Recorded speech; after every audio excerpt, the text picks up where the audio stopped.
I'll come around the block. Okay. Hey, Karu. Congratulations on the graduation of your two sons. I hope you guys had a wonderful day yesterday. Big party. Wish I could have been there.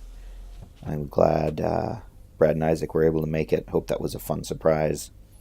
Yes. This video, I'm cutting together footage from our driving.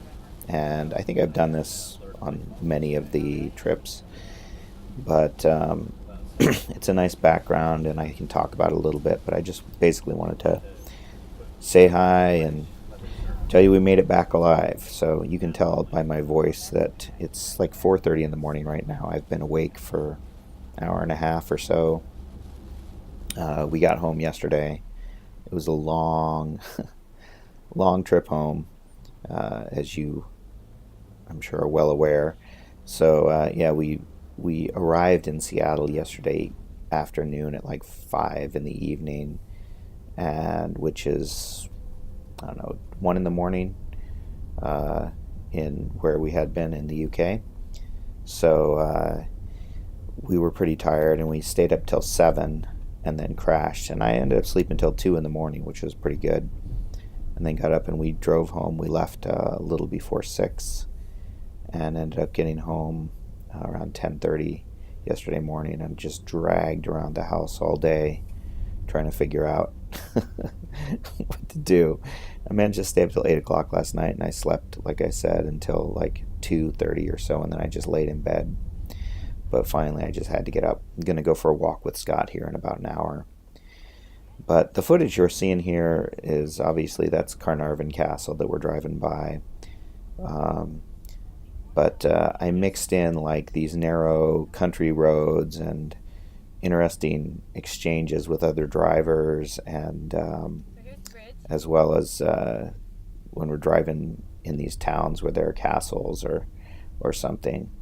Uh, it's a lot of footage, as you can tell. The video is going to be 16 minutes long or something, 16 and a half minutes long.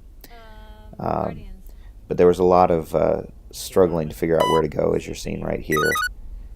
In addition, you'll hear those beep noises in the background, and that's the dash cam makes those noises when you use audio commands to make it do something. So usually it's me telling it to take a picture or record some video. Anyway, that's a lot of information, not all that exciting. Yeah, double Um, says in the. so the trip went really well. As you know, Melissa got sick on the plane, or shortly after we got off the plane on the way there, and it was a flu. So it was 24 to 48 hours that she was really, really laid low. And in addition, she stopped taking her pain meds because she didn't feel good and she was worried she was going to throw them up.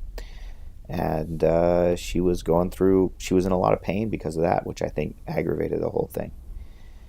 So I'm going to actually stop talking here because this is an interaction with the driver, and I foregrounded that sound. So I'll get back to my story after this little interaction.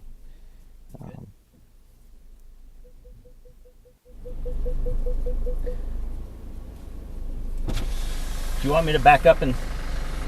Do you want me to back up and pull over a little more?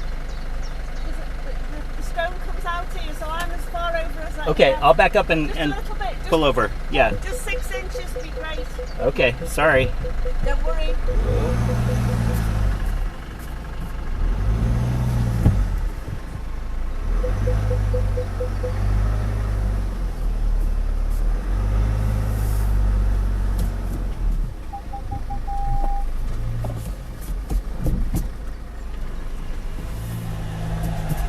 Thank you.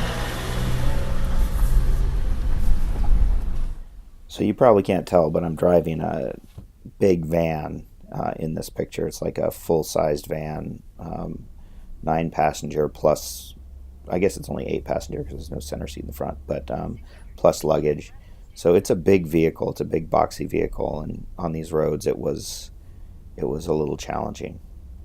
Anyway, Melissa was sick those first 24 to 48 hours, and so um, we almost took her to the hospital, but decided against it because Sarah had actually nursed Carew through another similar incident. Yeah, this this is how a experienced driver handles this. See how quickly that guy backed up for me. Anyway, so yeah, but we were worried that, whether or not she was going to recover because she's so weak from the cancer. But as it turned out, she recovered fairly quickly. Oh, by the way, in this video, you'll see horses up here, little ponies on the left, just kind of in the light of my headlights. This was an early morning walk I was going to.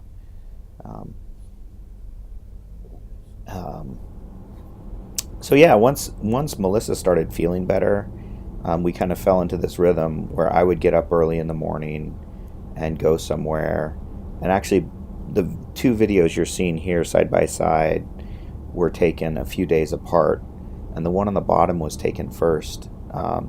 And I did this trip looking for an old Welsh castle. I didn't find it the first time, and so after some research I went back a second time. But of course the second time it had snowed during that night, so I had this beautiful drive through Snowdonia, through the mountains, and it was it was just gorgeous. But as you can see, it was gorgeous both times, but got a slightly different view the second time. So anyway, we settled into this rhythm where I would get up in the morning, and usually I woke up no later than 5:30. I would get up and drive somewhere and go for a walk. My walks were anywhere from probably 2 to 3 miles to 7 or 8 miles, just depending on what I was going to see at any given time. So on one of my drives back, this is actually the way to get back to our place, and as you can see, it's a narrow street. There's cars parked up on one side, and you have to swing over and go single file and deal with cars coming the other way. And on this particular morning, you can see I pulled in and there was this van in front of me, and the van gets backed up and I get backed up, and there's a whole bunch of moving pieces, and you'll see what happens right here. Take the next left toward Fort Silloin, then turn right onto Fort Silloin. Oh, shoot, what did I just hit?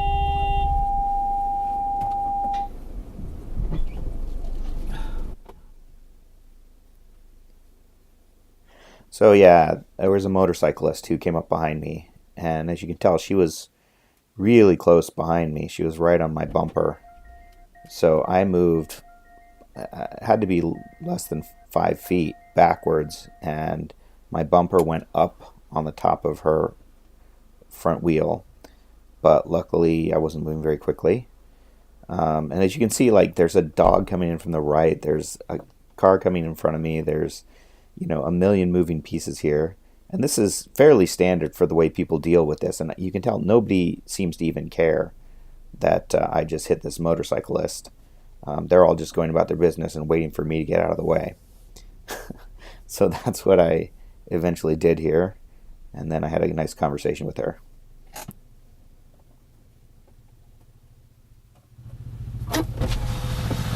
I want to try looking in your mirrors before you try and I'm reverse sorry. into somebody. I couldn't see in the mirror. I'm really No. sorry. You slammed your brakes on. I stopped and then you reversed into me. I'm really sorry. I'm really sorry. Is your bike okay? Yeah, you just ran over my wheel. I'm really sorry. I couldn't see. I did look in my mirrors, but I should have checked the backup in the middle because you were in the middle and I didn't see you. Okay. I'm really sorry. Alright. I feel better now I've shouted. I beg your pardon? I feel better now I've shouted. I'm really sorry. No worries. Take Have a care. good day. Yeah. Yeah, so it was completely my fault, but as you can see, there's so many kind of moving pieces, and it's sort of uncontrolled. It's like driving through a parking lot in a lot of ways, and so that's not an excuse for not checking my center backup thing, but I did check my side mirrors. Anyway, now I am making excuses. So that was pretty daunting. Actually, it's tough to watch it on the video again. But yeah. So as I said, I'd take these morning trips, and then I would usually be home Garmin. by between 9 and 10 in the morning. And Melissa slept in till 9:30, and she didn't go every day with us. So if she was feeling tired, or it was particularly rainy and she didn't look like fun to her, she would stay in the place and read and just look out the window at the Menai Strait and watch the tide come in and out. And we would go usually, for about 6 hours. We'd leave the house usually between 10 and 11 and get home between 4 and 5. And in there we would go one place, and then we would go get lunch, usually a late lunch, and then go another place and then head home. So it ended up being a really nice, mellow trip compared to what we usually do. We did go a lot of places we hadn't been before. Like, actually, we're driving up to a church in the middle of nowhere on this particular footage. And it's just amazing how these roads just go on and on and on, these single-lane tracks.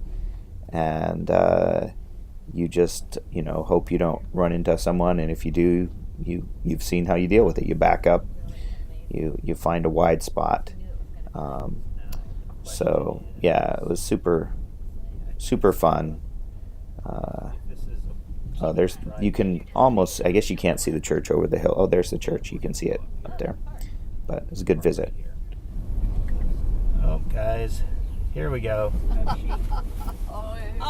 the baby. The annual sheep chasing. Where do they think they're going to go? Well, there's a Oh, yeah. thing over here. If they'll go over there. Urge them. Should probably start up the camera, right? The camera's taking video. Take a right. Take a right. Take a right. Didn't work last time, it's not working this time. I don't know what to do. Want me to get out and send them this way? No, They'll just run faster. they're just gonna. They're like, we don't want to go up to the house. We don't like houses. The other thing I can do is get closer to them, and maybe they'll Oh, they go got off a to the gallop side. Oh, they're adorable. Try not to run them over, Dad. No, I'm not running them over. They are gonna get to the side, Mom. No, they're Yeah. There's Yeah. another one. stupid. There's a Oh, baby. there they go. Maybe they can go. There's yet another one. There's a little tiny lamb up there going off to the side. Maybe they'll follow it. Yeah. Yeah. Follow the sheep. No. Oh, you idiots. Hey guys. Oh, there they go. Okay, Garmin. Save video. There you go. So it's funny, you can hear all the noises in the background of different electrical devices. And the by the way, this is over the pass by Mount Snowdon. Mount Snowdon is off to the left, so this is San Beres Pass. And it's just pretty, so I left it in here. But all those noises, it's that, they're supposed to be warnings of something, and actually there's collision avoidance system on the vehicle, so it beeps at you. But the problem is that driving on these roads, you're always so close to foliage or something, or actually even driving sometimes on a regular road like this, you slow down to allow a big truck to go by, and you get the collision avoidance beeping at you, and you just stop listening to it because it happens so much and it gives you so many false positives. It ends up not being useful. But yeah, I'm rambling at this point. So back to kind of a finishing up of the trip. Oh, this is driving through a little village called Slanroost. And Slanroost is I actually went through this village 2 or 3 times. And during the day, this is early in the morning after I'd gone on a walk already. I'm headed home. But during the day, it's packed with traffic. It's a nightmare to get through. Anyway, so daily schedule was these outings, and then we'd come home. We'd go out to dinner. I think we went out to dinner maybe 3 or 4 times on the whole trip. Most of the time, we'd have a big late lunch, and we ended up not needing to have dinner. Oh, this bridge that you see here I'm about to cross is a 2-way bridge. And at one point, I was I was trying to come over from the other side, and I got over the crest, and some guy had started up it, and since there's an intersection there, I had to back all the way back down over here and get to a wide spot so he could go around me. But you know, that's the way it works always. So in the end, we ended up getting to see, like I said, a lot of places where we hadn't been before. A lot of little churches, actually. We found a lot of churches that were established in medieval times, but that were built on like 5th or 6th century Christian shrines. So we hadn't focused on churches on previous trips, so it was actually really cool to go to these places. And one of the interesting things about them is that all the churches have, the old churches have a bier hanging up in the church for carrying bodies at funerals. And I think in some ways it brings the closeness of death in medieval times and in the past as compared to now, how we kind of keep it distance, keep it separate. We don't want to think about it. But people didn't have the luxury of not thinking about it in previous times, and I know that you have not had the luxury of not thinking about it, and I'm sorry about that. But in some ways, I think it's not a bad thing to have that reality more visible and more available as it once was. Anyway, one last little lighthearted thing here. Scooters. Yeah, they're stinky. It's a scooter party. They're scootering across the country. That is awesome. Crossing. We are crossing into England, guys. Yeah, our ancestors came from there too. Okay, Garmin. So anyway, sorry to blather on for so long, but I thought the footage is somewhat entertaining, and I want to just do a quick recap of the trip. I hope the graduation was great. That's my story. I'm sticking to it.